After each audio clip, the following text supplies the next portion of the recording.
Hola, ¿qué tal? Bienvenidos a África 7 días, el programa semanal de France 24 sobre los acontecimientos más destacados del continente africano.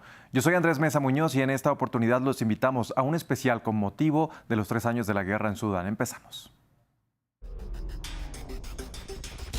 La guerra en Sudán es la mayor crisis humanitaria del planeta. Lo que estalló en abril de 2023 como una lucha de poder entre ejército y paramilitares hoy deja un balance sin precedentes. Entre 50.000 y 400.000 muertos reportados, 21 millones de personas en una grave situación de inseguridad alimentaria y más de 11 millones de desplazados.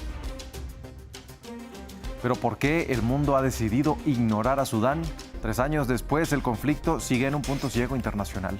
En esta emisión analizamos qué intereses mantienen en este silencio, quiénes son los actores en la sombra y cuál es el riesgo para el continente. También les mostramos el rostro humano de las consecuencias del conflicto. La historia de Karam Hassan, un hombre sudanés que huyó de su país hace casi 12 años en medio de la represión y la inestabilidad que ya existía en Sudán. Hoy relata en su libro cómo llegó hasta Europa y sacó adelante una prometedora carrera. Y como lo decíamos, Sudán completa este 15 de abril 3 años de una guerra de control y poder entre el ejército regular y los paramilitares de las fuerzas de apoyo rápido y cuyo fin no parece cercano. Un conflicto convertido en una mayor crisis humanitaria del mundo, según la ONU, y estas son sus huellas. Aunque las cifras oficiales son difíciles de verificar por la destrucción de las infraestructuras y el bloqueo de la información, mientras Naciones Unidas da un estimado de más de 50.000 muertos, desde abril de 2023, el ex enviado especial de Estados Unidos para Sudán, Tom Perriello, entrevistado por el New York Times, habla de hasta 400.000 muertos. Pero no solo es el balance de víctimas, es el colapso de una sociedad entera. Más de 33 millones de personas necesitan ayuda humanitaria y el hambre se ha convertido en el arma más silenciosa. 21 millones de sudaneses enfrentan inseguridad alimentaria grave, la mayor crisis de hambre del mundo. Todo esto mientras el mapa del país se vacía por dentro. ACNUR registra que más de 11 millones de personas han tenido que abandonar sus casas.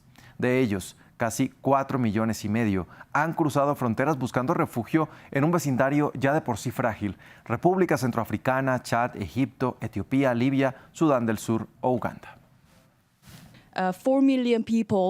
4 millones de personas, un hito devastador en la que es actualmente la crisis de desplazamiento más dañina del mundo. Si el conflicto continúa en Sudán, prevemos que miles de personas más seguirán huyendo, poniendo en riesgo la estabilidad regional y mundial.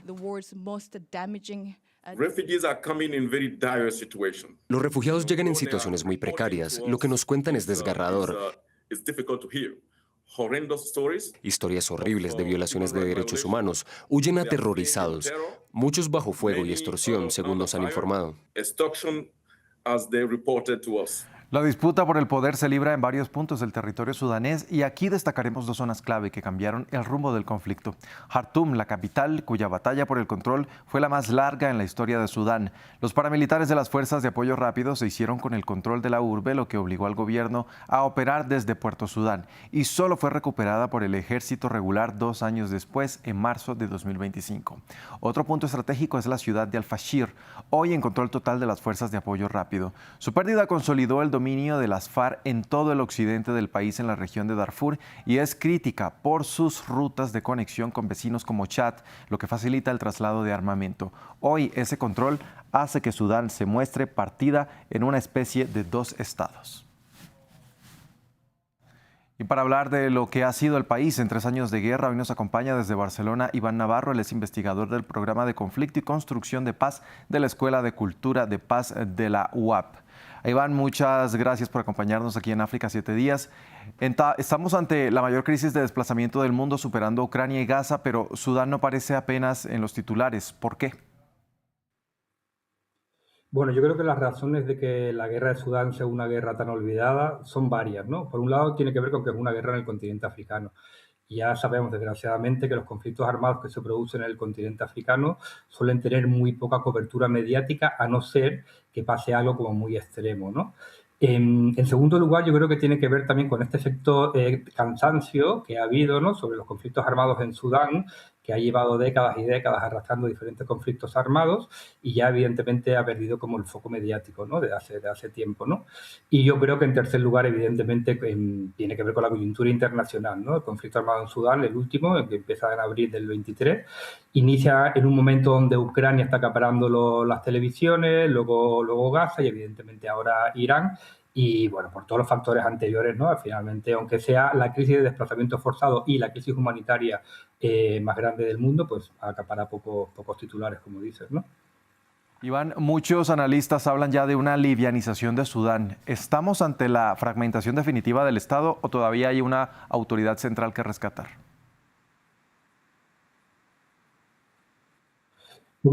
Yo creo que el año 2025 ha dado pie a una partición de facto del país, ¿no? Como sostienen muchos analistas, como bien dices, Andrés, ¿no? Hay un gobierno oficial encabezado por el ejército que ha vuelto a Jartum, ¿no? Después de la toma o de que el ejército haya vuelto a recuperar la capital de Sudán, que fue en marzo del año pasado. Y luego un gobierno paralelo que opera en Darfur por la Rapid Support Force, ¿no? Sobre todo a partir de octubre del año pasado, que también tomaron el control completo de la zona occidental del país y del sur, y hay dos gobiernos completamente diferenciados, ¿no?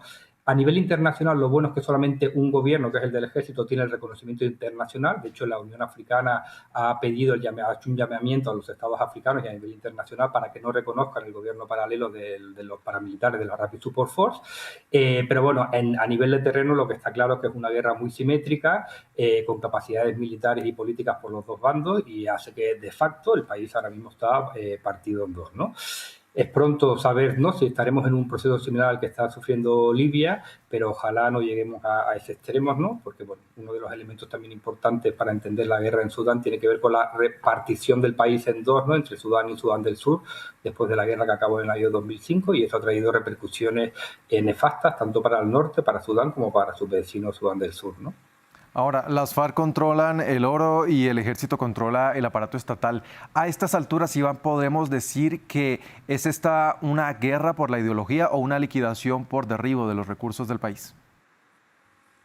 Yo creo que es una guerra que tiene como múltiples causas, ¿no? Y evidentemente el tema de los recursos naturales, como bien señalas, Andrés, es un elemento medular, ¿no? Yo creo que no es tanto el control de las minas de oro el fin último de la Rapid Support Force, sino que se convierte como un medio importante para financiar la guerra, ¿no? Cualquier guerra tiene que ser financiada y las fuerzas paramilitares, evidentemente, la financian a partir del control de las minas de oro. Pero, evidentemente, es un elemento central en el conflicto armado y que cada vez va teniendo un peso mayor, ¿no? Ahora, Iván, si la guerra no cede y se recrudece, ¿cuál es el riesgo real de que se cree un corredor de inestabilidad que cruce el continente incluso? Mira, es un riesgo que desde el inicio del conflicto armado, ya en abril del año 2023, se ponía sobre la mesa, ¿no? El hecho de que se produzca ese efecto contagio a los países vecinos de la región, ¿no? Yo creo que es importante señalar, ¿no?, Sudán, si nos fijamos en el mapa y vemos la vecindad que comparte Sudán, ¿no?, salvando Egipto, que es el país más estable de la zona, que hace frontera con Sudán al norte, el resto de países, ¿no?, desde Libia, Chad, República Centroafricana, Sudán del Sur, Etiopía, Eritrea, ¿no?, son países caracterizados por la existencia de conflictos armados en el interior de estos estados o por una inestabilidad política y social muy, muy elevada, ¿no? Este efecto contagio ya se está viendo, ¿no?, en el Chad y sobre todo en Sudán del Sur, donde han habido combates también en Sudán que han afectado a la vecina Sudán del Sur, y es un riesgo que desde hace 3 años se está viendo y está afectando evidentemente a la dinámica de la región, ¿no? Pero bueno, no creo que sea un riesgo que haya crecido más del que empezó hace 3 años en la zona, y que va teniendo un impacto evidentemente en los países vecinos, pero sin lograr, ¿no?, que la guerra se salga de las fronteras de Sudán, porque es que el resto de países vecinos ya tienen situaciones de conflicto armado ya latente, ¿no? Bien, Iván, muchas gracias por acompañarnos. Gracias a ti, Andrés. Y la guerra de hoy en Sudán enfrenta a 2 actores creados por el ex dictador Omar al-Bashir para mantenerse en el poder. Su aparato de represión también provocó desplazamientos como el de Karam Hassan, un joven que huyó hace más de 11 años, se embarcó por una ruta peligrosa hasta Europa y convirtió su historia en un caso de éxito mientras en su país de origen se cocinaba la actual guerra civil. Veamos. Regresó a Sudán con un título bajo el brazo. Pero en el régimen de al-Bashir, la inteligencia se pagaba con libertad. Karam Hassan terminó en una celda, acusado de opositor y con un ultimátum perverso sobre la mesa: vender a su gente o pudrirse en prisión. Me obligaron a dar información sobre la gente de mi barrio, a donde tenía que ir 2 veces por semana para proporcionarla, y llegó un punto en que se volvió muy difícil, insoportable, insostenible, y decidí huir, y por eso me fui de Sudán. Karam no eligió el exilio, se lo impusieron. Con los ahorros de toda una vida que su padre le entregó, cruzó la frontera hacia Egipto. Fue el inicio de una travesía de supervivencia en las bodegas de barcos que huelen a miedo y falta de oxígeno. De Italia a la jungla de Calais, ese limbo a las puertas de Francia.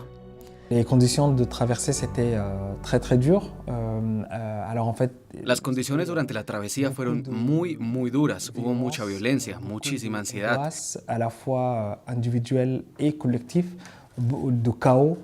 Tanto individual como colectiva, caos, miedo y además una total falta de higiene. Comíamos una vez al día, bebíamos una vez al día, pero sobre todo estaba el miedo a no lograrlo. Así que fueron tiempos extremadamente difíciles. La peur, en fait, de ne pas y arriver.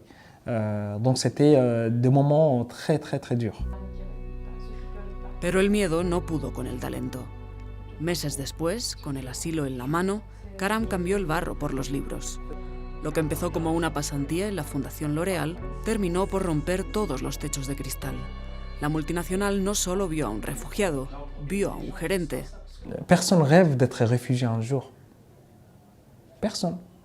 Nadie sueña con convertirse en refugiado algún día. Nadie abandona su país para ir a otro así como así, por elección, para convertirse en refugiado. Il y a des richesses, en fait, culturelles, il y a aussi des talents. Y detrás de cada refugiado hay una riqueza cultural, hay talentos, hay historias de vida. Hoy, Karam ya no huye. Mira de frente a su pasado en su libro Un sueño más lejano, el testimonio de que su destino no lo marcó una frontera, aunque en su Sudán natal la guerra continúa matando otros sueños. Hasta aquí África 7 días. Gracias por acompañarnos.